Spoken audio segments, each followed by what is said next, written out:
আজকে আমি বাচ্চাদের জন্য বেশ কিছু ছড়ার ডালি নিয়ে চলে এলাম। প্রথম ছড়া, আকাশ ঘিরে মেঘ করেছে, সূর্যি গেছে পাটে, খুকু গেল জল আনতে পদ্ম দিঘির ঘাটে। পদ্ম দিঘির কালো জলে হরেক রকম ফুল, হাঁটুর নিচে দুলছে খুকুর গোছা ভরা চুল। আমার পরের ছড়া, ঝুমকো জবা, লেখক ফারুক আহমদ। ঝুমকো জবা বনের দোল, উঠল ফুটে বনের ফুল, সবুজ পাতা ঘোমটা খোলে, ঝুমকো জবা হাওয়ায় দোলে, সেই দুলুনির তালে তালে মন উড়ে যায় ডালে ডালে। পরবর্তী ছড়া, রবীন্দ্রনাথ ঠাকুরের মাঝি।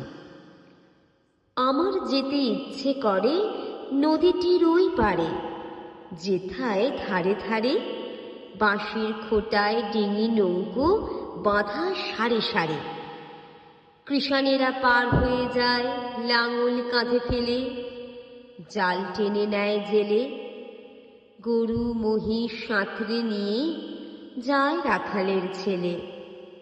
সন্ধে হলে যেখান থেকে সবাই ফেরে ঘরে, শুধু রাত দুপুরে শিয়ালগুলো ডেকে ওঠে ঝাউডাঙাটার পরে। মা, যদি হও রাজি, বড় হলে আমি হব খেয়া ঘাটের মাঝি।